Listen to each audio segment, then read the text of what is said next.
હું એક બહુ જ જરૂરિયાતમંદ સ્ત્રી હતી, કારણ કે થોડા સમય પહેલાં જ મારા પતિનું અવસાન થયું હતું.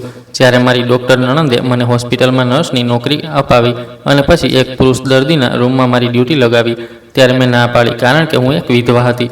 પણ નણંદે કહ્યું કે ચિંતા કરવાની જરૂર નથી, તે કોમામાં છે. એટલે મેં તે માણસના રૂમમાં રહીને તેની સંભાળ લેવાનું શરૂ કર્યું.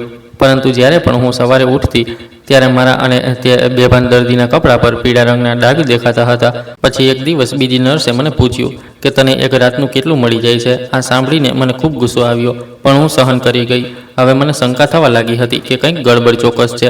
તેથી મેં ચૂપચાપ રાતની વિડીયો રેકોર્ડિંગ ચાલુ કરી દીધી, અને જ્યારે સવારે ઉઠીને મેં તે વિડીયો જોયો, ત્યારે મારી દુનિયા જ પલટાઈ ગઈ હતી. કારણ કે વિડીયોમાં સ્પષ્ટપણે દેખાઈ રહ્યું હતું કે તે દર્દી નોકરી પર મારો પહેલો દિવસ હતો. મેં મારી જાતને એક દુપટ્ટાથી ખૂબ સારી રીતે ઢાંકી દીધી હતી અને ભગવાનનું નામ લઈને ઘરેથી નીકળી પડી હતી. મારી મોટી નણંદ ડૉક્ટર અનામિકાએ મારા માટે હોસ્પિટલમાં નોકરી લગાવી હતી. તે કહેતી હતી, અંજુ, પોતાના પગ પર ઊભા રહેતા શીખ, લોકો પર બોજ ન બન. અને સત્ય એ હતું કે હું પોતે પણ કોઈના પર બોજ બનવા માંગતી નહોતી. મારા પતિના મૃત્યુને 6 મહિના વીતી ચૂક્યા હતા. તેમની સાથે અચાનક એક અકસ્માત થયો હતો, જેના વિશે કોઈને પણ અંદાજ નહોતો. અને પછી એક દિવસ તે મને એકલી છોડીને હંમેશા માટે ચાલ્યા ગયા. માતા પિતાએ કહ્યું કે પાછી આવી જા, પણ મેં ના પાડી દીધી. મેં કહ્યું, ના, હું મારા સાસરેથી પાછી આવવા માંગતી નથી, કારણ કે મારી 3 ભાભીઓ હતી અને હું ખૂબ સારી રીતે જાણતી હતી કે પિયરમાં રહેતી છોકરીઓ અથવા એક વિધવા સ્ત્રીનું અસ્તિત્વ આ સમાજ કેવી રીતે તોડે છે. આજે જ્યારે હું હોસ્પિટલ પહોંચી તો અનામિકાએ કહ્યું કે તારી ડ્યુટી કોમાવાળા દર્દીના રૂમમાં છે. હું થોડીક અટકી. એક પુરુષ પેશન્ટ, અનામિકાએ નરમાશથી કહ્યું, તે બેભાન છે અંજુ, તને તેનાથી કોઈ ખતરો નથી અને તારી સુરક્ષાની જવાબદારી મારી છે. મેં માથું હલાવ્યું અને કંઈ પણ કહ્યા વિના તે રૂમ તરફ આગળ વધી. મારા દિલમાં એક વિચિત્ર ભાર અનુભવાઈ રહ્યો હતો, પણ મને મારા પર વિશ્વાસ પણ હતો. અંદર દાખલ થઈ તો જોયું કે એક લાંબો પહોળો સુંદર યુવાન પલંગ પર કોઈ પણ હલચલ કે હરકત વિના સૂતો હતો. તેના ચહેરા પર વિચિત્ર શાંતિ હતી, જાણે કે તે વર્ષોથી સૂઈ રહ્યો હોય. તેને જોઈને મને ખૂબ જ અફસોસ થયો. હે ભગવાન, તેના પર તારી કૃપા કર. હજી તેની ઉંમર જ શું છે? તેનું કેટલું જીવન હજી બાકી છે? મારા દિલમાંથી તેના માટે પ્રાર્થના નીકળી. કદાચ એટલે કેમ કે મારા પતિ પણ બિલકુલ તેની જ ઉંમરના અને તેના જેવા જ દેખાતા હતા. ઊંચા, હેન્ડસમ, ઓછું બોલનારા. અને તે પણ એક દિવસ આ જ રીતે અચાનક મને છોડીને ચાલ્યા ગયા અને હંમેશા માટે શાંત થઈ ગયા. હું તે પેશન્ટ પાસે બેસી ગઈ. મને ભગવાનમાં ખૂબ આસ્થા છે અને આ જ કારણે મેં ભગવાનના કેટલાક ભજનો ધીમા અવાજમાં ગાવાનું શરૂ કરી દીધું. રૂમમાં શાંતિ છવાઈ ગઈ હતી. થોડી વાર સુધી હું તેની પાસે બેસી રહી અને પછી ઉઠીને તેની આસપાસનો તાગ લેવા લાગી. ત્યાં કંઈ પણ કરવાનું નહોતું, તેથી મેં વિચાર્યું કે સૂઈ જાઉં. મેં મારી જાતને કહ્યું અને પછી મારી આંખ લાગી ગઈ. સવારે જ્યારે મારી આંખ ખુલી તો શરીરમાં ખૂબ જ થાક અનુભવાઈ રહ્યો હતો, પણ દિલ નિશ્ચિત હતું. પણ જેવું જ મેં મારા કપડાં સરખા કર્યા તો મને કેટલાક પીળા રંગના ડાઘ દેખાયા. આ જોઈને હું ગભરાઈ ગઈ. આ કેવી રીતે અને ક્યાંથી? રાતે તો કંઈ થયું નહોતું. મેં તરત અનામિકા સાથે વાત કરી. દીદી, મારા કપડાં પર કોઈ વિચિત્ર વસ્તુ લાગી છે. હું જાણતી નથી ક્યાં શું છે, પણ વિચિત્ર વાત છે. આ સાંભળતા જ તે જાણે ગુસ્સે થઈ ગઈ. અંજુ, તને કોમાવાળા પેશન્ટના રૂમમાં લગાવી એ મારી બહુ મોટી ભૂલ હતી. જો તું આ પ્રકારની વાતો કરીશ તો પછી મારી નોકરી પણ જોખમમાં મુકાઈ જશે. પણ દીદી, મેં તો હજી કંઈ કહ્યું જ નથી, બસ પૂછ્યું છે. તો તેમણે વચ્ચે અટકાવીને કહ્યું, બસ કોઈ વાત કોઈને ન કરતી અને પોતાના કામથી કામ રાખ. હું શાંત થઈ ગઈ, પણ દિલમાં એક સવાલ ઊભો થયો. શું ખરેખર હું ખોટું કરી રહી હતી? શું સાચે જ માત્ર કંઈક પૂછી લેવું ગુનો થઈ ગયો હતો? થોડા કલાક પછી જ્યારે હું નર્સિંગ રૂમમાં ગઈ તો ત્યાં 2 નર્સો અંદરો અંદર હસી રહી હતી. એકે મને જોઈ અને કહ્યું, રાતનું વળતર સારું મળ્યું હશે, ખરું ને? હું સ્તબ્ધ થઈ ગઈ. વળતર? શું મતલબ? બીજી નર્સે કટાક્ષભર્યું હાસ્ય હસતા કહ્યું, અરે, નવો ચહેરો છે, હજી સમજાઈ નહીં હોય. હું શરમથી જમીનમાં ગરક થઈ ગઈ. મારી પાસે કોઈ જવાબ ન હતો. થોડા સમય માટે એવું લાગ્યું જાણે મારી આંખો સામે અંધારું છવાઈ ગયું હોય. જ્યારે અનામિકા દીદીએ ગુસ્સામાં મને ચૂપ કરાવી અને તે નર્સો વિચિત્ર કોમેન્ટ્સ કરીને હસવા લાગી, ત્યારે મારા માટે કંઈ બદલાયું નહોતું. બસ થોડું વધારે સ્પષ્ટ થઈ ગયું હતું. મને અંદાજ આવી ગયો હતો કે આ જગ્યા જેટલી સાફ દેખાય છે એટલી છે નહીં. બીજા દિવસે જ્યારે ડ્યુટી શીટ જોઈ તો મારું નામ ફરી તે જ રૂમની સાથે લખેલું હતું. એટલે કે હવે મારી હંમેશા માટેની ડ્યુટી ત્યાંની જ બની ચૂકી હતી. કોમાવાળા પેશન્ટનો રૂમ. દીદી, મારી ડ્યુટી કોઈ બીજી જગ્યાએ લગાવી દો. મેં આરામથી પૂછ્યું. તે ખુરશી પર બેઠી ફાઇલ ફેરવી રહી હતી. કેમ? હવે શું તકલીફ થઈ ગઈ છે? બસ થોડી પરેશાની થઈ રહી છે. તે દર્દી પુરુષ છે ને? તેમનો અવાજ ઊંચો થઈ ગયો. મેં તને ત્યાં પોતે જ લગાવી છે અને આ સૌથી સરળ ડ્યુટી છે. ન કોઈ શોર, ન ભીડભાડ, અને તે માણસ પણ કોમામાં છે. ન કંઈ જુએ છે અને ન સાંભળે છે. તેનાથી તું સુરક્ષિત પણ બની રહે છે. જો વારંવાર જગ્યા બદલતી રહીશ તો પછી બધાને શંકા થશે. પરિસ્થિતિને સમજવાનો પ્રયત્ન કર. હું ચૂપ થઈ ગઈ. તેમની વાતમાં વજન હતું અને પરિસ્થિતિ તે તો મારા વિરુદ્ધ જ હતી. થોડા દિવસોમાં જ મારો રૂટીન બની ગયો. સાંજના સમયે હોસ્પિટલ આવતી, ડ્રેસ પહેરતી, એટેન્ડન્સ લગાવતી અને સીધી તે રૂમમાં ચાલી જતી. રૂમનો દરવાજો બંધ રહેતો, લાઇટ ધીમી રાખતી અને મશીનોના ધીમા બીપનો અવાજ ચારે તરફ ફેલાયેલો રહેતો. પેશન્ટનું નામ ફાઇલ પર આદિત્ય રાય ચૌધરી લખેલું હતું. હું ફાઇલ જોઈ ચૂકી હતી. તે એક જ જગ્યાએ સૂતો રહેતો. તેની પાંપણ પણ નહોતી હલતી. થોડા દિવસ પછી એક રસપ્રદ વાત થઈ. સફાઈ દરમિયાન મને રૂમનો ડ્રોઅર ખુલ્લો મળ્યો. અંદર એક જૂની ઘડિયાળ, એક ગંગાજળની બોટલ અને એક નાની ડાયરી જેવી નોટબુક હતી. મેં તે નોટબુક ખોલી તો તેમાં માત્ર ખાલી પાના હતા, પણ છેલ્લા પાના પર એક નાની વાત લખી હતી. ખામોશી બધું સાંભળી લે છે. મેં તે વાત ઘણીવાર વાંચી. તેમાં એક વિચિત્ર અસર હતી, જાણે કે કોઈ શાંત ચીજની સાક્ષી હોય. પછીની રાત્રે હું રૂમમાં આવી તો રૂમમાં એક નર્સ દેખાઈ. તેનું નામ ગીતા હતું. તેને મને જોઈ, નજર ચોરી અને બબડી. આ જ છે કદાચ. મેં સાંભળ્યું પણ અનસુણ્યું કરી દીધું. રાત્રે હંમેશની જેમ મેં બાકીના પેશન્ટને દવાઓ આપી, ટેમ્પરેચર ચેક કર્યું અને પાછી મારી ડ્યુટીવાળા રૂમમાં આવી ગઈ. હું આજે મારી સાથે એક બહુ સારી કિતાબ લઈને આવી હતી. મેં વિચાર્યું કે હું વાંચીને આદિત્યને સંભળાવીશ, કારણ કે કોમામાં જે દર્દી હોય છે તે ઓછામાં ઓછું સાંભળી તો શકે છે ને, અને તે બિચારો ન જાણે ક્યારથી આ હાલતમાં સૂતો હશે. હું ઘણીવાર સુધી તેને કિતાબ વાંચીને સંભળાવતી રહી અને પછી ધીમે ધીમે મને વિચિત્ર થાક લાગવા માંડ્યો. મેં વિચાર્યું કે થોડીવાર માટે ઝબકી લઈ લઉં, પણ જ્યારે હું જાગી તો 3 કલાક વીતી ચૂક્યા હતા. મને આંચકો લાગ્યો. તે જ સમયે મારે ડ્રીપ લગાવવાની હતી. મેં તરત જ મારું કામ પૂરું કર્યું. એક દિવસ એવું થયું કે વોર્ડ બોય રૂમમાં આવ્યો અને બોલ્યો, બહાર તમને ડૉક્ટર અનામિકા બોલાવી રહ્યા છે. કેટલાક ડોક્યુમેન્ટ્સ પર સહી લેવાની છે. મેં મારા હાથના ગ્લવ ઉતાર્યા અને બહાર નીકળવા જતી હતી કે મને એવું લાગ્યું કે રૂમનો દરવાજો લોક થઈ ગયો છે. શું તે આને લોક કર્યો? મેં વોર્ડ બોયને પૂછ્યું. ના મેડમ, દરવાજો તો પોતે જ બંધ થયો. તેમાં ઓટો લોક સિસ્ટમ છે. તેણે બેફિકરાઈથી જવાબ આપ્યો. મને શંકા થઈ, પણ પછી મારી જાતને સમજાવી કે કદાચ ખરેખર સિસ્ટમ જ એવી હશે. થોડા દિવસો પછી એક બીજી નર્સ આવી, શિવાની. તે મારી પાસે આવીને બોલી, તમને ખબર છે, તે દર્દી 5 મહિનાથી આ જ હાલતમાં છે. 5 મહિના? મેં આશ્ચર્યથી પુનરાવર્તન કર્યું. હા, અને કોઈ તેને જોવા પણ નથી આવતું. બસ એકવાર કોઈ વકીલ જેવો માણસ આવ્યો હતો, તે પણ ગયા મહિને. વાત નાની હતી પણ મારા માટે બહુ મોટી થઈ ગઈ. એવું કેવી રીતે થઈ શકે કે એક કરોડપતિ પેશન્ટ, તે પણ આટલો યુવાન અને કોઈ પણ દેખભાળ માટે નહીં? હું પછીની રાત્રે તેના હાથોને ધ્યાનથી જોઈ રહી હતી તો તેના નખ કાપેલા હતા. દાઢી પણ સારી રીતે બનાવેલી હતી, જાણે કે કોઈએ હમણાં થોડા સમય પહેલાં જ તેની સંભાળ લીધી હોય. મેં તેની પાંપણોને ધ્યાનથી જોઈ તો ત્યાં એકવાર મને હળવી હલચલ દેખાઈ. હું ચોંકી ગઈ. તરત મશીન તરફ જોયું. દરેક વસ્તુ નોર્મલ હતી. આ બધું સંયોગ હતું કે કંઈક બીજું? સમજાઈ નહોતું રહ્યું. એક દિવસ હોસ્પિટલના સ્ટોર રૂમમાંથી દવા લેવા ગઈ તો સ્ટોર ઇન્ચાર્જ કહ્યું, આદિત્ય સાહેબના રૂમમાં કેટલીક દવાઓ સ્પેશિયલ આવે છે, તે તું લઈ જતી કર. સ્પેશિયલ? પણ કેમ? તે તો કોમામાં છે ને. આ ઉપરથી ઓર્ડર છે, અમે કંઈ પણ કરી શકીએ નહીં. ત્યાં જ ઊભી મને લાગ્યું કે કોઈ મને પાછળથી ઘૂરી રહ્યું છે. પાછી વળીને જોયું તો ગીતા ઊભી હતી. તે કંઈક કહેવા માંગતી હતી પણ અટકી ગઈ. હું તેની પાસે ગઈ. તારે કંઈ કહેવું છે? તે એક ક્ષણ માટે ખચકાઈ, પછી બોલી, તમે ખૂબ સારા છો, પણ અહીં બધા લોકો સારા નથી, તેથી સાવધાની જરૂર રાખજો. હું પાછી વળીને મારા રૂમ તરફ ચાલી ગઈ, દિલમાં એક વિચિત્ર બોજ લઈને. દરેક વસ્તુ બેજાન હોવા છતાં જાણે મારી સાથે વાતો કરી રહી હતી. દિવાલો, દરવાજા, બેડની બાજુમાં લાગેલી ઓક્સિજન મશીન, અહીં સુધી કે તે શાંત દર્દી પણ. હું હવે માત્ર નર્સ નહોતી, હું તમાશગીર પણ હતી અને કદાચ એક શાંત સાક્ષી પણ. હવે મારી ડ્યુટી રોજની બની ચૂકી હતી. સાંજે આવતી, પેશન્ટના રૂમમાં જતી, ચૂપચાપ દવા ડ્રીપમાં નાખતી, સાફ સફાઈ કરતી, ક્યારેક તેના વાળમાં ખાંગસો ફેરવી દેતી તો ક્યારેક તેના હાથ પગને હળવી માલિશ આપીને આરામ આપવાનો પ્રયત્ન કરતી. મને તેના પર ક્યારેક ખૂબ દયા આવતી હતી કે બિચારો આ રીતે સૂતો કેટલો પરેશાન થતો હશે. તેથી હું આ બધું કોઈની નજરથી બચીને કરતી હતી, કારણ કે હું નહોતી ઈચ્છતી કે કોઈ પણ મને તેની સેવા આ રીતે કરતી જુએ. કેમ કે હું એક વિધવા સ્ત્રી હતી અને તેનાથી મારા ચરિત્ર પર સવાલ ઊભા થઈ શકતા હતા. હું હવે દરરોજ તેને કોઈક સારી નોવેલ વાંચીને સંભળાવતી અને પછી ખૂણામાં ચાદર ઓઢીને સૂઈ જતી. આ આખા કામ દરમિયાન ન કોઈની સાથે કોઈ વાત થતી, ન કોઈની દખલગીરી. પણ થોડા દિવસોથી એક વિચિત્ર રૂટીન બની ગયો હતો, જેને મારી ઊંઘને પણ શાંતિથી ભરી દીધી હતી. દર સવારે આંખ ખોલતી તો મારા કપડા પર કેટલાક પીળા ડાઘ હોય. પહેલા દિવસે વિચાર્યું કે કદાચ સફાઈ દરમિયાન કોઈ દવા કે પછી કોઈ બીજી વસ્તુનો ડાઘ લાગી ગયો હશે, પણ બીજા દિવસે ફરી તે જ થયું અને પછી ત્રીજા દિવસે પણ. એક દિવસ જ્યારે નર્સિંગ રૂમમાં હું ડ્રેસ બદલી રહી હતી તો એક નર્સે આરતીએ કહ્યું, અંજુ દીદી, તમારી ડ્રેસ તો બહુ વધારે જ ઉપયોગમાં લેવાયેલી લાગે છે.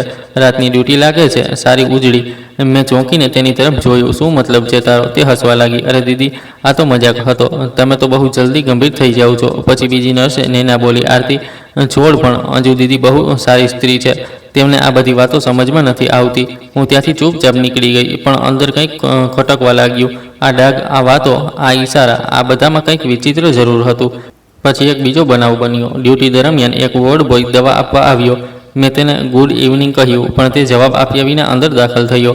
દવા મૂકી અને પાછો વળીને દરવાજા પર એક વિચિત્ર સ્મિત સાથે બોલ્યો, તમે બહુ જ બહાદુર છો મેડમ. હું હેરાન રહી ગઈ. શું મતલબ? કંઈ નહીં, બસ એમ જ. અને પછી તે ચાલ્યો ગયો. એવું પહેલીવાર થયું હતું કે કોઈએ મને બહાદુર કહી હોય, પણ આ વાક્ય પાછળ શું હતું હું સમજી ન શકી. પછીની રાત્રે રૂમમાં દાખલ થતી વખતે મેં દરવાજાનો લોક સારી રીતે ચેક કર્યો.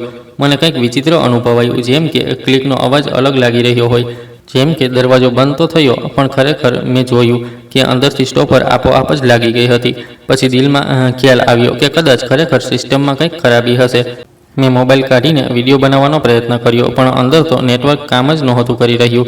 એક તરફ દિવાલ પર એક જૂનું વેન્ટિલેટર લાગેલું હતું, જે અવારનવાર આપોઆપ જ હળવો અવાજ કરતું હતું, જાણે કોઈ ધીમે ધીમે શ્વાસ લઈ રહ્યું હોય. મેં આ વખતે ધ્યાન આપ્યું તો અનુભવ્યું કે આ અવાજ ધીમે ધીમે આવે છે અને બરાબર તે જ સમયે બંધ થઈ જાય છે જ્યારે હું બુક વાંચી રહ્યો હોઉં છું. તે રાત્રે મેં રૂમની કેટલીક વસ્તુઓમાં ફેરફાર કરી દીધો. હું પલંગની બરાબર નીચેથી જતા ફ્લોર પર મીઠાની એક બારીક લાઈન બનાવી દીધી. વિચાર્યું કદાચ કોઈ કીડા મકોડાની અવર જવર હોય, પણ જ્યારે મારી સવારે આંખ ખુલી તો તે લાઈન જામી ગયેલી નહોતી, પણ ઘણી હલી ચૂકી હતી. કેટલીક જગ્યાએથી માટી પણ હટી ગઈ હતી અને મારા કપડાં પર તે જ ડાઘ હતા. હવે હું ડરી નહોતી રહી, બસ સતર્ક હતી. આની પાછળ કોઈ રહસ્ય જરૂર છે. થોડા દિવસો પછી મારી નણંદે મને કેન્ટીનમાં બોલાવી. તે ત્યાં બેસીને તે બોલી, અંજુ, તારી વારંવાર ફરિયાદો થઈ રહી છે. તારી હરકતો પર ધ્યાન આપ. મારી કઈ હરકતો? હું તો માત્ર મારા કપડાં પર લાગતા ડાઘ વિશે. બસ કરો અંજુ, જો તારે આ નોકરી કરવી હોય તો શાંત રહેતા શીખ. વધારે સવાલો કરીશ તો પછી અહીંના દરવાજા પણ તારા માટે બંધ થઈ જશે. મેં ચૂપચાપ મારું માથું હલાવી દીધું, પણ દિલમાં એક નિર્ણય કરી લીધો હતો કે પછીની ડ્યુટી પહેલાં હું મારા પતિનો જૂનો કેમેરો સાથે લાવીશ. તે જ કેમેરો જે તેમણે મને છેલ્લી એનિવર્સરીમાં ગિફ્ટ આપ્યો હતો. તે જ કેમેરો મારા સવાલોનો જવાબ આપશે. કંઈક તો છે, કંઈક વિચિત્ર ઈશારા છે જે સતત મને કંઈક સમજાવવાનો પ્રયત્ન કરી રહ્યા છે. અને કદાચ પછીની રાત્રે તે ઈશારા સ્પષ્ટ થઈ જશે. જ્યારે તે રાત આવી જેમાં મેં મારા પતિનો જૂનો કેમેરો ઉઠાવ્યો તો દિલમાં વિચિત્ર ગભરાટ હતી. તે કેમેરો મારા માટે માત્ર એક વસ્તુ નહોતી, એક નિશાની હતી. તે જિંદગીની જે અચાનક મારા હાથોમાંથી રેતીની જેમ સરકી ગઈ હતી. કેમેરાની બેટરી ચાર્જ કરી અને એક ગુપ્ત જગ્યાએ માઇક્રો SD કાર્ડ નાખ્યું અને વિચાર્યું કે હવે તેને ક્યાંક લગાવવું કે બધું રેકોર્ડિંગ થઈ જાય અને કોઈને શંકા પણ ન થાય. તે રાત્રે મેં તે જ કર્યું જે મારા દિલે કહ્યું. કેમેરો એક નવી જગ્યાએ લગાવ્યો. પેશન્ટના પલંગની બરાબર ડાબી તરફ સામે રૂમની લાઇટ ધીમી રાખી, જેમ હંમેશા રાખતી હતી, જેથી માહોલમાં કોઈ પણ બદલાવ અનુભવાય નહીં. મેં બધું કામ પૂરું કર્યું અને રોજની જેમ મારી જગ્યાએથી ચાદર ઓઢીને સૂઈ ગઈ. પણ આ વખતે સૂવાનો કોઈ પણ ઈરાદો નહોતો. હું દરેક અવાજ પર કાન લગાવીને હતી, પણ ચૂપચાપ આંખો બંધ કરીને સૂતી રહી. પણ મારું મગજ પૂરી રીતે જાગી રહ્યું હતું. રાતના કોઈક પ્રહર, કદાચ 2 વાગ્યા પછી મને એવું અનુભવાયું જાણે રૂમમાં હળવી હરકત થઈ છે. દરવાજાનો ટકરાવ, ફ્લોર પર હળવી સરસરાટ અને કોઈ પડછાયા જેવું કંઈક. પણ મેં મારી જાતને બિલકુલ હલવા ન દીધી. થોડીવાર પછી તે જ શાંતિ ફરી પાછી આવી ગઈ. સવાર થઈ તો હું ઝડપથી ઘરે આવી રૂમનો દરવાજો બંધ કર્યો, પડદા પાડી દીધા અને કેમેરો કાઢીને લેપટોપથી તે રેકોર્ડ કરેલો વિડીયો જોવાનું શરૂ કર્યું. જેવો જ તે વિડીયો ચાલ્યો, મેં મારી જાતને સખ્તાઈથી ખુરશી પર બેસાડી, કારણ કે મને અંદાજ હતો કે જે કંઈ નજર આવવાનું છે તે કદાચ મારી સહનશક્તિની બહાર હોય. વિડીયોની શરૂઆત હંમેશની જેમ હતી. હું નોવેલ વાંચી રહી હતી અને પછી એક તરફ જઈને સૂઈ ગઈ. સમય પસાર થયો રહ્યો અને પછી થોડીવાર પછી વિડીયોમાં તે પળ આવી ગયો જેણે મારા અંદરની બધી હવા ખેંચી લીધી. પેશન્ટ, જેને આદિત્ય ચૌધરીના નામથી ઓળખવામાં આવતો હતો, ધીમે ધીમે પોતાના પલંગ પરથી ઊભો થયો. કોઈ ખચકાટ નહીં, જેમ કે દર રાત્રે તે આ બધું કરતો હોય. તેણે પહેલાં બેસીને પોતાની ગરદનને જમણી ડાબે ફેરવી, જેમ કે બાંધેલી કોઈ પટ્ટી ખોલી રહ્યો હોય. પછી તેણે ધીમેથી ચપ્પલ પહેરી અને રૂમમાં ચાલવા લાગ્યો. વિડીયોમાં તેની ચાલમાં પૂરી રીતે હોશો હવાસ નજર આવી રહ્યો હતો. તે રૂમના ખૂણા સુધી ગયો, પછી પાછો વળીને મારી પાસે આવ્યો. થોડી ક્ષણો સુધી તે મારા ચહેરાને જોતો રહ્યો. મારું માથું ચાદરથી ઢાંકેલું હતું અને હું વિડીયોમાં સ્પષ્ટ દેખાઈ રહી હતી. બેખબર ગાઢ ઊંઘમાં.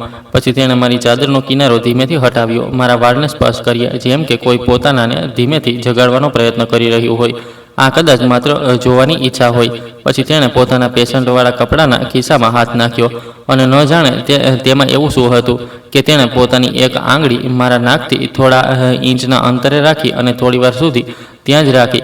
પછી તેને હટાવી લીધી. આનાથી મને એટલું સમજાઈ ગયું કે તે કાં તો મારો શ્વાસ ચેક કરી રહ્યો છે અથવા મને કંઈક મહેસૂસ કરાવી રહ્યો છે. પછી તેણે પાસે રાખેલી ખુરશી ઉઠાવી અને તેને મારી પાસે મૂકી દીધી. ડ્રોવર ખુલ્યો અને તેમાંથી તે તેલની જૂની શીશી કાઢી, જે ઘણા દિવસોથી ત્યાં જ રાખેલી હતી. ખુરશી પર બેસીને તેણે મારા હાથોને ખૂબ નરમાશથી પકડ્યા અને તેના પર તેલ લગાવવાનું શરૂ કરી દીધું. ધીમે ધીમે તે માલિશ કરતો રહ્યો, જાણે આ રોજની આદત હોય. તેણે મારા પગ પર પણ તે જ તેલ લગાવ્યું. આ બધું એટલી શાંતિથી થઈ રહ્યું હતું કે મને કંઈ પણ સમજમાં નહોતું આવી રહ્યું, અથવા કદાચ હું બેભાન હતી. થોડી ક્ષણો પછી તેણે મારા હાથને પકડી રાખ્યો. તેના ચહેરા પર એક વિચિત્ર શાંતિ હતી, જાણે તે કોઈ ઊંડા દર્દમાંથી નીકળીને હવે શાંતિ તરફ આગળ વધી રહ્યો હોય. પછી કોઈ પણ ઉતાવળ વિના તેણે શીશી પાછી ડ્રોવરમાં મૂકી, ચપ્પલ ઉતારી, ખુરશી પાછી તેની જગ્યાએ મૂકી અને આવીને પલંગ પર સૂઈ ગયો, તે જ પોઝિશનમાં જેમ તે હંમેશા સૂતો હતો. મેં વિડીયો રોકી દીધો. મારા હાથ ધ્રુજી રહ્યા હતા, દિલ ઝડપથી ધડકી રહ્યું હતું. દિમાગમાં બસ એક જ વાત ગૂંજી રહી હતી, આ માણસ કોમામાં નથી. મેં તરત મોબાઈલ ઉઠાવ્યો અને અનામિકા દીદીને કોલ કર્યો, પણ તેમનો નંબર બંધ આવી રહ્યો હતો. મેં વિડીયો ફરીથી ચલાવ્યો અને કેટલાક સ્ક્રીનશોટ પણ લઈ લીધા પુરાવા તરીકે. બપોરે જ્યારે હું હોસ્પિટલ પહોંચી તો વોર્ડમાં દાખલ થતાં જ તે શખ્સ મળ્યો જેને થોડા દિવસ પહેલાં મને બહાદુર કહ્યું હતું. તેણે ધીમા અવાજે કહ્યું, તમે તે વિડીયો જોઈ લીધો? હું ચોંકી ગઈ. તેને કેવી રીતે ખબર? તે આગળ કંઈ ન બોલ્યો, બસ ગરદન ઝુકાવીને ત્યાંથી ચાલ્યો ગયો. હું સમજી ગઈ કે અહીં બીજા પણ લોકો છે જે બધું જાણે છે પણ ચૂપ છે. હું સીધી અનામિકા દીદીની ઓફિસ ગઈ, દરવાજો ખખડાવીને અંદર ગઈ અને કંઈ પણ કહ્યા વિના મોબાઈલ તેમની સામે મૂકી દીધો, વિડીયો ચલાવી દીધો. તે પૂરો વિડીયો ચૂપચાપ જોતી રહી. જ્યારે વિડીયો ખતમ થયો તો તેમણે મોબાઈલ મારી તરફ પાછો ધકેલ્યો અને કહ્યું, આ બધું નકલી છે. કદાચ તને સપનું આવ્યું હોય. તારો વિડીયો હોસ્પિટલના મેનેજમેન્ટ પર સવાલ ઉઠાવી રહ્યો છે, તો તારી નોકરી પોતે જ જોખમમાં મૂકી રહી છે. મેં દ્રઢતાથી કહ્યું, આ સપનું નથી, આ હકીકત છે અને હવે આ વાત મારા સુધી નહીં રહે. તેમણે કઠોર લહેજામાં કહ્યું, અંજુ, આ સમયે તું ખૂબ ભાવુક છે. સારું રહેશે કે થોડા દિવસની રજા લઈ લે. મેં જવાબ આપ્યો, ના, હું મારી ડ્યુટી પર આવીશ. ત્યાં જ તે જ રૂમમાં તે મને ઘૂરતી રહી ગઈ અને હું ઓફિસમાંથી બહાર નીકળી આવી. સાંજે જ્યારે હું સ્ટોર રૂમમાંથી દવાઓ લેવા ગઈ તો એક નર્સે મારી પાસે આવી અને ધીમેથી બોલી, તે માણસ જે પલંગ પર છે તે માત્ર સૂતો નથી, તે જુએ છે અને સાંભળે પણ છે. મેં પૂછ્યું, તને કેવી રીતે ખબર? તે બોલી, ક્યારેક જ્યારે હું કંઈક ત્યાં કરતી હતી તો તે હસતો હતો. હું તે જ દિવસે સમજી ગઈ હતી કે કંઈક સાચું નથી. હવે મારી સામે માત્ર એક જ રસ્તો બચ્યો હતો.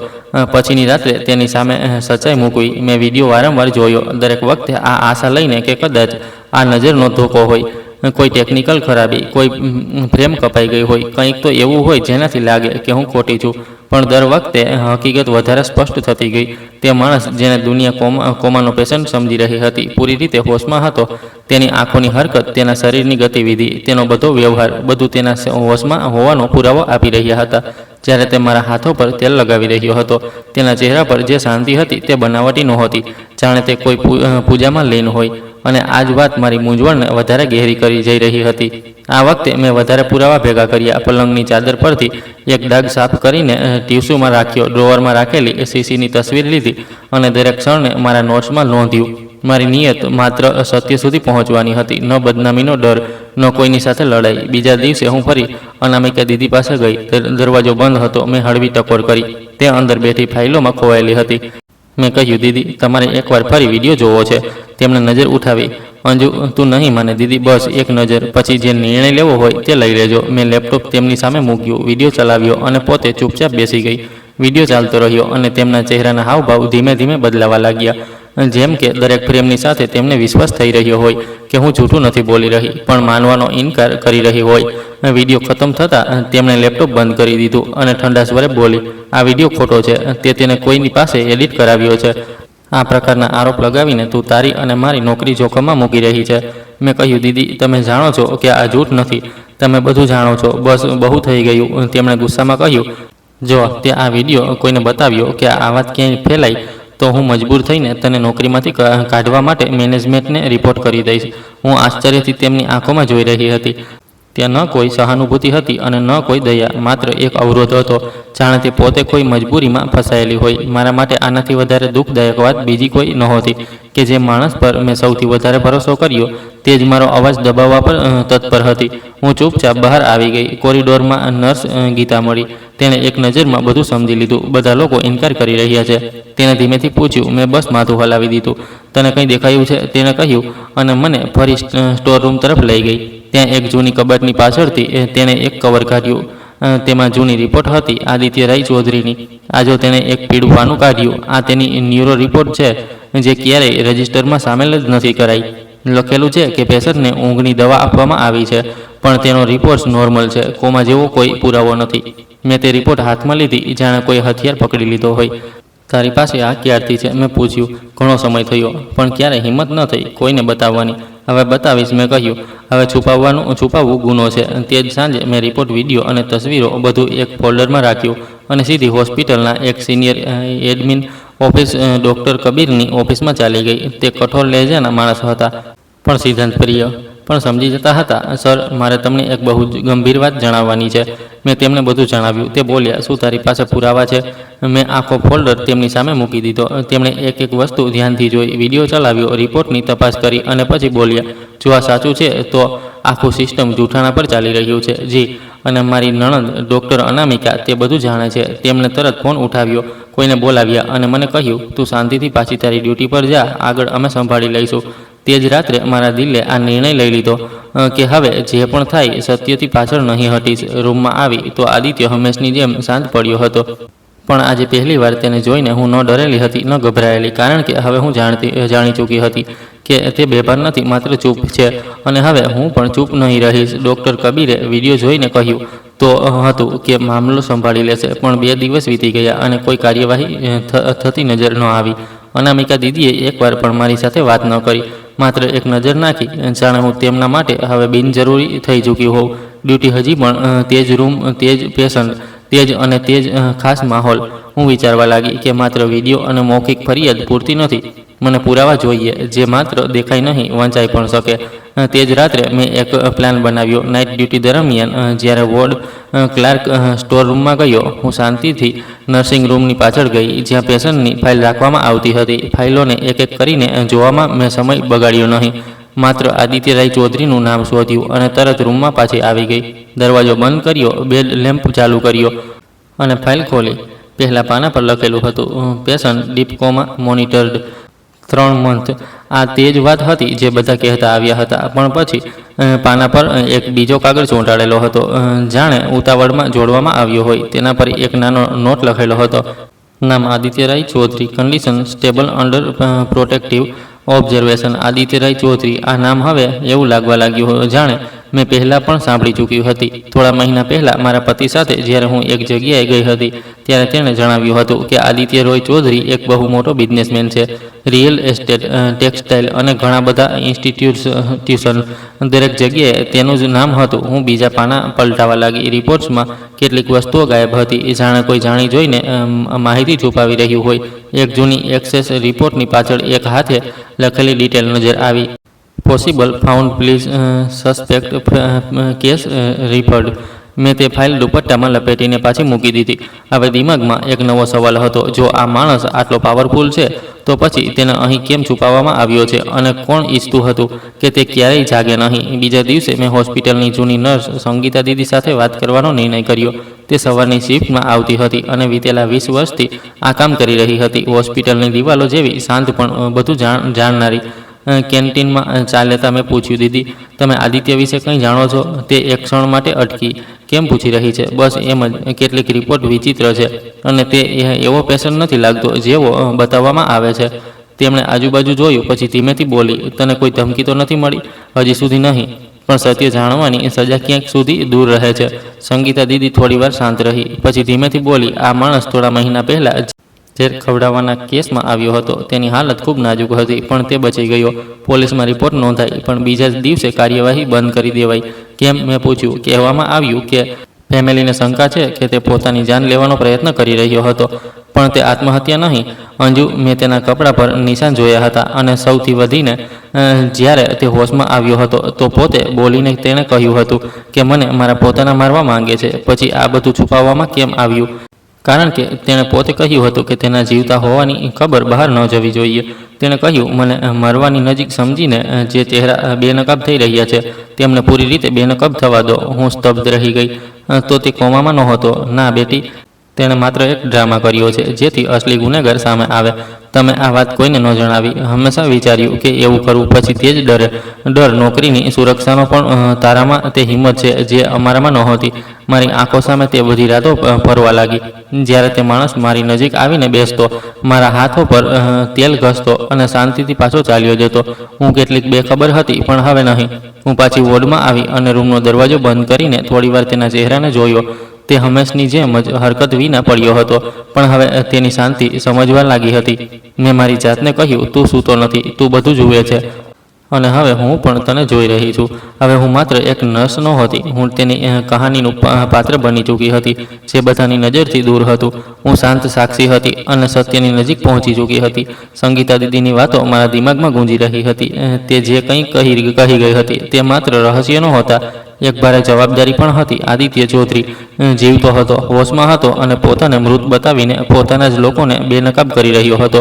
હોસ્પિટલના કેટલાક લોકો જેને આપણે પોતાની જવાબદારી નિભાવનારા સમજતા હતા, એક કિંમત પર શાંતિથી વેચાઈ ચૂક્યા હતા. અને મારી નણંદ ડૉક્ટર અનામિકા, તે ક્યાંય ઊભી હતી. શું તેની જાણકારીમાં આ બધું હતું કે હું માત્ર એક મોહરું બની? દિલ થયું કે તેને ફરીથી સવાલ કરું, પણ હવે હું જાણી ચૂકી હતી કે મારા સવાલ તેને નહીં, તે માણસને થવા જોઈએ જેણે પોતાને મૃત જાહેર કર્યો છે, જેણે મને રાતોરાત પોતાની પાસે બેસાડી અને શાંતિની તમાશો જોતો રહ્યો. તે દિવસે મેં મારી ડ્યુટી પૂરી કરી, કોઈની સાથે વાત ન કરી, ન કોઈનો સામનો કર્યો. દિલમાં બસ એક જ વિચાર હતો, આજે વાત કરવી છે, આજે પડદો ઉઠાવવો છે. હું હોસ્પિટલના મંદિર ગઈ, માથું ટેકવ્યું, પ્રાર્થના કરી અને પછી ચેન્જિંગ રૂમમાં ડ્રેસ પહેરવા ગઈ. આજે મેં મારી પતિએ આપેલી તે ઘડિયાળ પહેરી જે હું માત્ર ખાસ મોકા પર જ પહેરતી હતી. દિલમાં મજબૂત ઈરાદો હતો, નબળાઈ નહીં. રૂમમાં દાખલ થઈ તો હંમેશની જેમ દરવાજો બંધ કરતા પહેલાં મેં ગીતાને બહાર જોઈ. તે થોડા અંતરે ઊભી મને જોઈ રહી હતી. મેં ધીમેથી માથું હલાવ્યું અને તે પાછી વળી ગઈ. દરવાજો બંધ થયો. રૂમ અંધારામાં ડૂબેલો હતો. માત્ર મોનિટરની વાદળી રોશની દિવાલ પર હળવો રંગ નાખી રહી હતી. હું ધીમે ધીમે પલંગની નજીક ગઈ. દિલ ધડકી રહ્યું હતું, પણ પગ મજબૂત હતા. મને બધું ખબર છે, મેં નરમાશથી કહ્યું. હવે આ ડ્રામા બંધ કરી દો. તે ક્ષણ થોડા પળનો મહેમાન હતો. અચાનક એક પાંપણ ઝબકાવાના સેકન્ડમાં તેણે આંખો ખોલી દીધી. હું પથ્થર બનીને ઊભી હતી અને તે આદિત્ય રોય ચૌધરી પૂરા હોશો હવાસમાં મને જોઈ રહ્યો હતો. આખરે તે સત્ય જાણી લીધું. અંજુ, તેણે ધીમેથી કહ્યું, કેટલા દિવસોથી તમાશો ચાલી રહ્યો છે? મેં પૂછ્યું. અવાજમાં કોઈ પણ ધ્રુજારી નહોતી. ઘણા દિવસોથી, બલકે મહિનાઓથી. પણ તારા આવ્યા પછી આ આખી રમત એક બીજી જ દિશામાં ચાલી ગઈ. તે મને કેમ પસંદ કર્યો? મેં તને પસંદ નથી કર્યો, સંજોગોએ કર્યો. તારી ચિંતા, તારી શાંતિ, તારી ભલાઈ, તારો આ સ્વભાવ, આ બધું આપોઆપ મારા માટે વિશ્વાસનું કારણ બની ગયું. અને અનામિકા, મેં પૂછ્યું. તે પણ બધું જાણે છે. આ અનામિકાને માત્ર એટલું ખબર છે કે હું જીવતો છું. બાકીની કહાણી તેનાથી પણ છુપાવી દેવામાં આવી છે, પણ તે પોતાને સુરક્ષિત રાખતા જાણે છે. તારી શાંતિ મારા માટે મુશ્કેલ હતી. તું જાણતો હતો કે હું શું કહી રહી છું, તો પણ ચૂપ રહ્યો. તે એક ક્ષણ માટે ચૂપ રહ્યો, પછી બોલ્યો, હું મજબૂર હતો. જો કોઈના પર ભરોસો કરત તો બધું બરબાદ થઈ જત. તારા પર પણ શંકા હતી, પણ તે પોતે જ બધું સ્પષ્ટ કરી દીધું. હવે શું ઈચ્છે છે? સત્યનો પૂરો ચહેરો બતાવવા માંગુ છું. મારા પોતાના નજીકના ભાઈ બહેન, બિઝનેસ પાર્ટનર્સ, બધાએ મને ખતમ કરવાનો પ્લાન બનાવ્યો. ઝેર આવ્યું, ગાડીની બ્રેક ફેલ કરાવી અને પછી હોસ્પિટલમાં એડમિટ કરાવીને મારા મોતની ખબર ફેલાવી દીધી. અને તે ચૂપચાપ બધું સહન કરી લીધું. અહીં છુપાઈને રહેવું મંજૂર કર્યું. ના અંજુ, મેં સમય ખરીદ્યો છે. અહીંથી બહાર દરેક વસ્તુ ખતરનાક છે, પણ અંદરથી હું એક એક વસ્તુ નોટ કરી રહ્યો છું. મારા વકીલ, મારા ગુપ્ત ગાર્ડ્સ અને કેટલાક વફાદાર લોકો પૂરી રિપોર્ટ તૈયાર કરી રહ્યા છે. માત્ર એક ખાસ સમયની રાહ છે. અને ત્યાં સુધી હું શું કરતી રહું?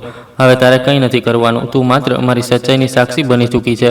મેં ખુરશી ખેંચીને તેની પાસે મૂકી અને બેસી ગઈ. હું કોઈ તમાશો જોનારી નથી આદિત્ય. મેં આ હોસ્પિટલની દિવાલોની પાછળ બહુ કંઈ સહન કર્યું છે, અને જે કંઈ થશે તેમાં મારો પણ હિસ્સો હશે. તે હસ્યો. તારો હિસ્સો તો સૌથી મજબૂત છે. કદાચ આ કહાનીની શરૂઆત જ તું છે. અમે શાંત થઈ ગયા. રૂમમાં માત્ર મશીનોનો હળવો અવાજ બાકી રહી ગયો. હું તે રાત્રે સૂઈ નહીં, તે પણ નહીં. પહેલી વાર બે જાગતા માણસ તે રૂમમાં એકસાથે હતા, પડદા વિના, જૂઠ વિના. સવાર થઈ તો બહાર રોશની હતી, પણ મારા અંદર પહેલીવાર શાંતિ હતી, કારણ કે હવે મારી સામે કોઈ પડદો નહોતો. જ્યારે આદિત્યએ નરમાશથી કહ્યું, હું જાણતો હતો કે તું બધું સમજી જઈશ, તો મારા પગ આપોઆપ પાછળ હટ્યા. તેના લહેજામાં દિલાસો હતો, પણ મારા દિલમાં ભારે ગુસ્સો ઉભરવા લાગ્યો. મેં ઊંડો શ્વાસ લીધો અને કોઈ પણ ખચકાટ વિના કહ્યું, તે મારા વિશ્વાસનો ફાયદો ઉઠાવ્યો. તે મને દર રાત્રે આ રૂમમાં રાખ્યો, પોતાની સચ્ચાઈ છુપાવીને મને તમાશો બનાવી.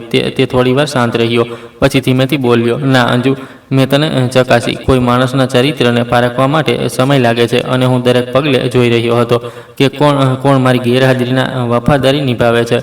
તે બધું કર્યું જેને કોઈ મૂલ્ય પણ નથી આપતું. મેં મોં ફેરવ્યું, જાણે પોતાની નારાજગી છુપાવવા માંગતી હતી, પણ સત્ય એ જ હતું કે તેની વાતોમાં પણ વજન હતું. મારે મારા આત્મસન્માનનું બલિદાન નહોતું આપવાનું, પણ તે પણ માનવું પડ્યું કે જે માણસ આટલી મોટી કાવતરા સામે એકલો ઊભો હોય, તે કોઈના પર પણ તરત ભરોસો ન કરી શકે.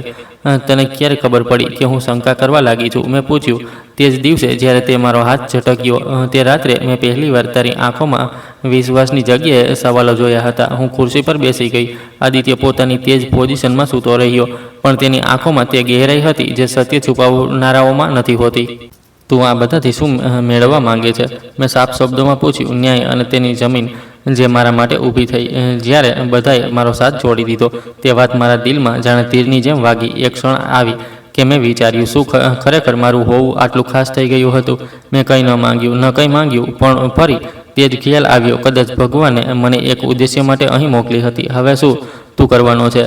મેં વાત આગળ વધારી. મારી લીગલ ટીમ મારા દસ્તકની રાહ જોઈ રહી છે. જેવો જ હું પૂરી રીતે હોસ્પિટલમાંથી નીકળવાને કાબિલ થઈ જઈશ, મારા ભાઈ બહેન અને બે પાર્ટનર્સ વિરુદ્ધ ક્રિમિનલ કેસ ફાઇલ થઈ જશે. બધું કાનૂની રીતે થશે. અને હોસ્પિટલનું શું? અહીં તો બધાએ શાંતિ ખરીદી લીધી છે. ડૉક્ટર કબીર મારો માણસ છે, તે જ મારો ખાસ હતો.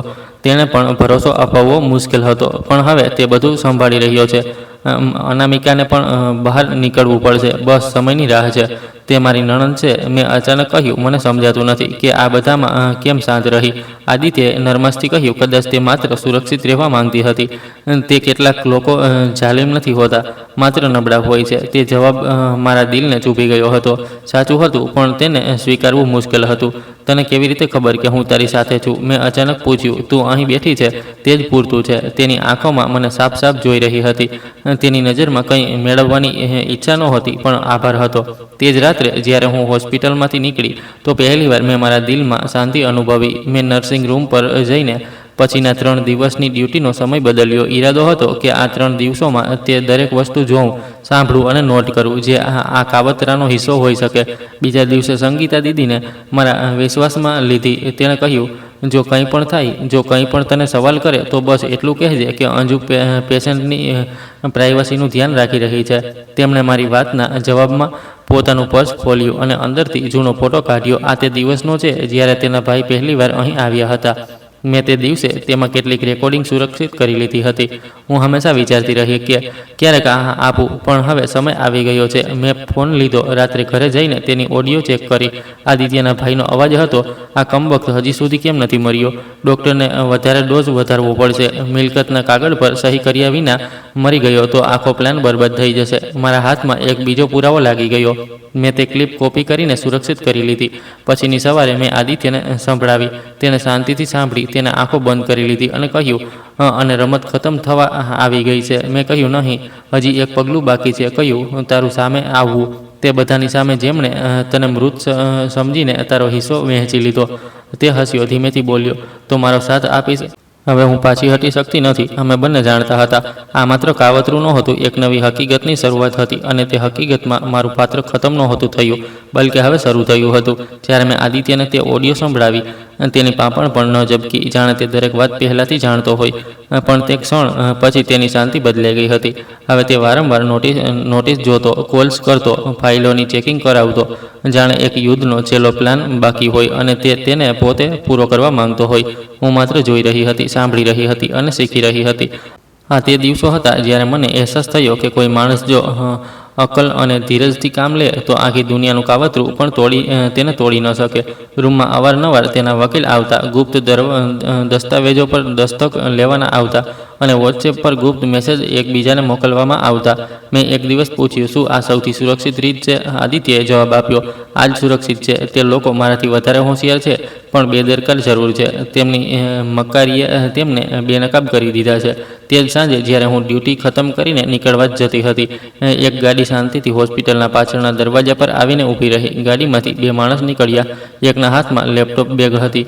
તે અંદર આવ્યો અને સીધો આદિત્યના રૂમમાં દાખલ થઈ ગયો. હું સમજી ગઈ કે આ ફાઇનલ કાર્યવાહીની શરૂઆત હતી. બીજા દિવસે હોસ્પિટલની બહાર મીડિયા તૈનાત ઊભી હતી, પણ કોઈ ચીસાચીસ નહીં, કોઈ શોરબકોર નહોતો. શાંતિથી પોલીસની બે ગાડીઓ આવી અને 3 લોકોને હોસ્પિટલના સ્ટાફના રસ્તાથી કસ્ટડીમાં લઈને નીકળી ગઈ.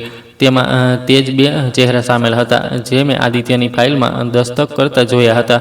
પછીથી ખબર પડી કે 1 મહિનાની રેકોર્ડિંગ, ગવાહોના નિવેદન અને ફાઇનાન્શિયલ ટ્રાન્ઝેક્શનની બધી ફાઇલો તૈયાર કરવામાં આવી હતી.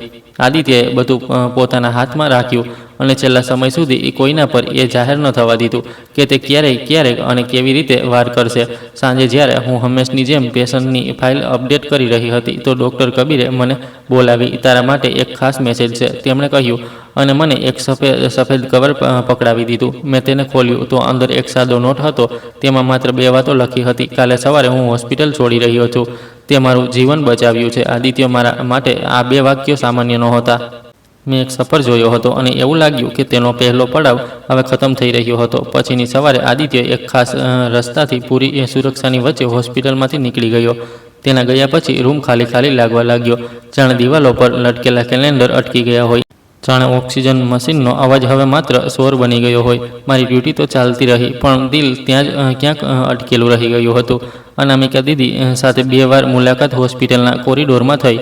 તેમણે નજર ઝુકાવીને કહ્યું, મને અંદાજ નહોતો કે આ મામલો આટલો સંગીન છે. કદાચ હું સમયસર કંઈ બોલી હોત તો સારું થાત. મેં કોઈ ફરિયાદ ન કરી, માત્ર એટલું કહ્યું, સમય જો સત્ય બોલી દે તો આપણે બધા ચૂપ રહી જઈએ છીએ. થોડા દિવસ પછી જ્યારે બધું નોર્મલ થઈ ગયું, એક બપોરે હું મારા રૂમમાં બેઠી હતી, કપડાં વાળી રહી હતી, ત્યારે દરવાજા પર ટકોર થઈ. ગીતા ઊભી હતી, હાથમાં એક નાનું સફેદ કવર હતું. આ તમારા માટે છે, બહારથી આવ્યું છે કહીને તે ચાલી ગઈ. મેં કવર ખોલ્યું તો તેમાં એક સામાન્ય કાર્ડ હતું. ઉપર ગોલ્ડન શાહીથી લખેલું હતું, લગ્નનું નિમંત્રણ, અને નીચે લખેલું હતું, અંજુ વર્સિસ આદિત્ય. મારા હાથ ધ્રુજવા લાગ્યા. મેં કાર્ડ ફરી બંધ કરી દીધું, જાણે કંઈક ખોટું વાંચી લીધું હોય. પણ તે કાર્ડ સાચું હતું અને મારું નામ પણ. મેં ફોન ઉઠાવ્યો અને સંગીતા દીદીને કોલ કર્યો. દીદી, મને કંઈક મળ્યું છે, કદાચ તમને સાંભળીને આશ્ચર્ય થશે. તેમણે ચૂપચાપ મારી વાત સાંભળી અને માત્ર એટલું કહ્યું, દીકરી, ભગવાન જેમના માટે ભલું ઈચ્છે છે તેમના માટે આવા નિર્ણયો પોતે કરે છે. મેં કોઈને કંઈ ન જણાવ્યું. 2 દિવસ સુધી વિચારતી રહી, શું આ સંબંધ એક અહેસાસનો બદલો હતો કે એક સંબંધની બુનિયાદ? તે માણસ જેને હું સૌથી વધારે સુરક્ષિત સમજી રહી હતી, આજે મારા દરવાજા પર એક મજબૂત વાયદો લઈને ઊભો હતો.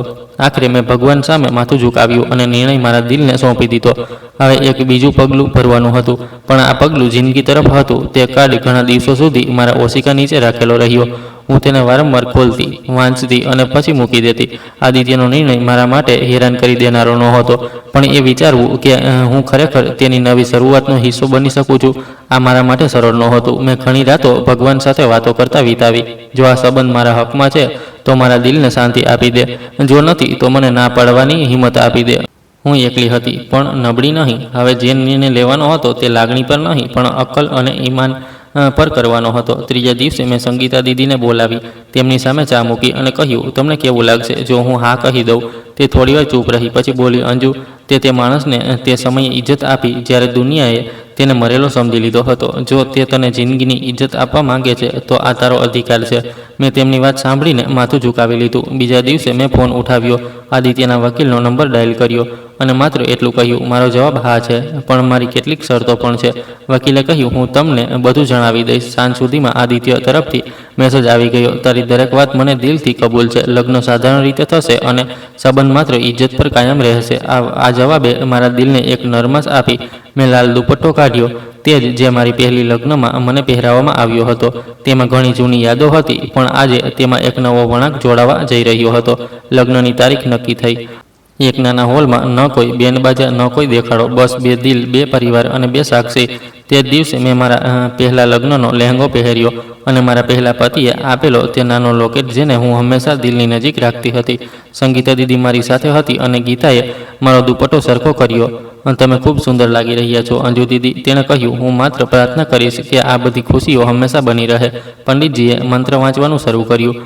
અમે બંને સાથે બેઠા હતા. તે પૂરા સમય માથું ઝુકાવીને પૂરી સંજીદગીથી ચૂપચાપ બેઠો રહ્યો. તેને જેવી જે વિધિ નિભાવવા માટે કહેવામાં આવ્યું તેણે તે જ રીતે નિભાવી. જ્યારે તેને મારી માંગ ભરવા માટે કહેવામાં આવ્યું તો મારા થોડા હાથ ધ્રુજવા લાગ્યા, પણ મેં આંખોથી ઈશારો કરીને તેને ઇજાજત આપી. તેણે મારી માંગ ભરી અને પછી મને મંગળસૂત્ર પહેરાવ્યું. દરેક વિધિ સાથે મારા દિલનો બોજ હળવો થતો ગયો.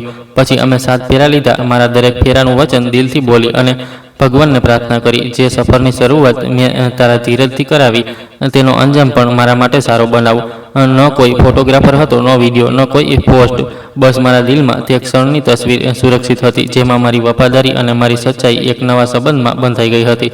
પાછા આવ્યા પછી સંગીતા દીદીએ મારા હાથ પકડીને કહ્યું, તું માત્ર પત્ની નથી, એક મિસાલ છે. આદિત્યએ લગ્ન પછી મારી સાથે વાત કરી. તેણે કહ્યું, મેં દુનિયાને બતાવ્યું કે હું મરેલો છું, પણ તે મને અહેસાસ કરાવ્યો કે હું જીવતો રહેવાને કાબિલ પણ છું. તે જે રીતે મારી સંભાળ રાખી, મારા વિશે વિચાર્યું, મારા એકલતાને દરરોજ દૂર કરવાનો પ્રયત્ન કર્યો, તે જ મારા દિલમાં તારા માટે એક ખાસ જગ્યા બનાવી દીધી.